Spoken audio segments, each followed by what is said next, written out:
Que vous soyez sur Windows Phone, iOS ou Android, nous avons de bonnes nouvelles pour vous ce matin. Alors écoutez bien car une pluie de nouveautés vous attend aujourd'hui. Bonjour à tous, nous sommes le jeudi 17 avril 2014 et c'est le Fresh News du jour, c'est parti. This is funky fresh. This is funky fresh. Pick up on a mustard pack and grab your dab and cheese and fries. Changer la zone de focus d'une photo en jouant avec la profondeur de champ après avoir pris la photo semble être la fonctionnalité la plus cool du moment pour tous les fabricants de smartphones.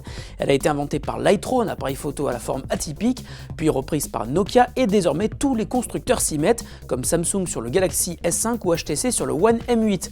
Le principe est toujours le même, lorsque vous prenez une photo, plusieurs clichés sont capturés en même temps avec des zones de netteté différentes permettant de changer la zone de focus a posteriori pour faire ressortir la personne au premier plan par exemple.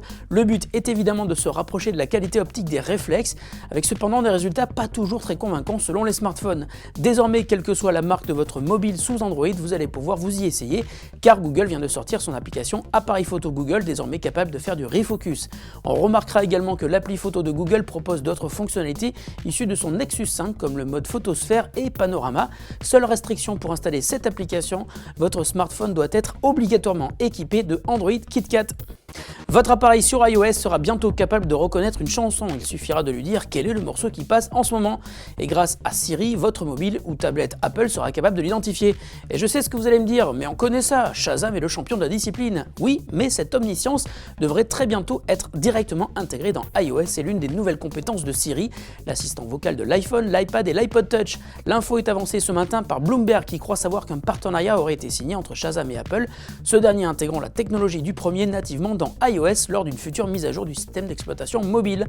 Pour Shazam, ce sera à coup sûr la consécration et pour Apple sans doute un moyen de proposer plus de choix vers iTunes Store. En revanche, aucune des deux sociétés n'a souhaité commenter l'information, il nous faudra attendre jusqu'à juin et la conférence développeur de Apple pour vérifier si cette info avancée par Bloomberg est vraie ou pas. Google vient marcher sur les plates-bandes de Microsoft et son fameux bureau à distance avec son application Chrome Remote Desktop spécialement mise à jour pour contrôler un ordinateur depuis un smartphone Android. Le principe est très simple, vous permettre d'accéder au bureau de votre ordinateur depuis votre mobile ou votre doigt remplace alors la souris, vous permettant ainsi d'accéder à toutes les ressources de votre ordinateur à distance. Pour commencer, il vous faut installer l'extension pour Chrome appelée Bureau à distance Google Chrome. Une fois installé sur votre ordinateur, qu'il soit PC, Mac ou Linux, vous pourriez y accéder depuis un autre ordinateur à condition que la même extension y soit installée, mais vous pouvez aussi vous connecter à votre ordinateur depuis votre smartphone Android. Pour cela, il faut installer l'application Chrome Remote Desktop sur son mobile. L'appli est gratuite sur le store Google Play. Ensuite, depuis votre smartphone, vous aurez accès aux ordinateurs en ligne et connectés avec votre compte Google. C'est simple, c'est parfaitement fluide, mais nécessite Android 4.0 au minimum et Google indique que l'application en version iOS sera disponible, mais au cours de l'année.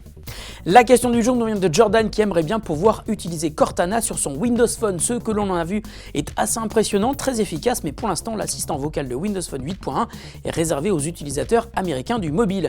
Alors, cher Jordan, pour pouvoir utiliser Cortana, il faut tout d'abord avoir installé Windows Phone 8.1 sur ton Windows Phone. Pour cela, si ce n'est pas déjà fait, tu peux facilement installer la Developer Preview en allant créer un compte développeur sur apps.windowstore.com. C'est gratuit et te permet d'avoir accès à l'application Preview for Developer sur ton Windows Phone et à partir de là, tu auras accès aux versions bêta, dont celle de Windows Phone 8.1. Une fois que tu auras mis à jour ton Windows Phone pour utiliser Cortana, il te suffit de configurer ton mobile en version américaine et de lui indiquer que tu habites aux États-Unis. Ah, et un dernier détail, il faut parler anglais évidemment, mais tu verras, ça marche parfaitement bien. J'espère que vous aimez les carambars car c'est aujourd'hui le jour au hasard des cadeaux et celui qui nous enverra la meilleure blague sur Twitter ou YouTube recevra ce gros paquet de carambars. Alors sur Twitter, postez votre blague et surtout n'oubliez pas d'y mettre le hashtag FreshCarambar et sur YouTube, postez votre blague sous cette vidéo. Vous avez jusqu'à demain matin 9h.